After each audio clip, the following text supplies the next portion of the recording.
tomatenmeel. En dat is weer de vier.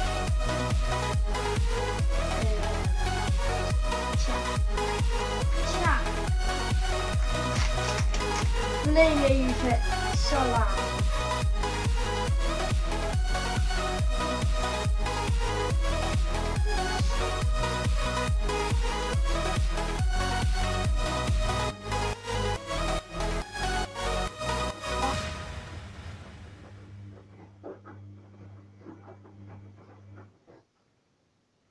Zo. Ten eerste nog een salami. En dan een beetje geraspte kaas. Nog in. Dus wel lekker. En ja.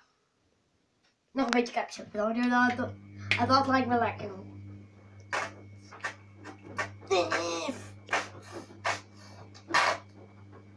Oepsie. En zo moet hij in de oven.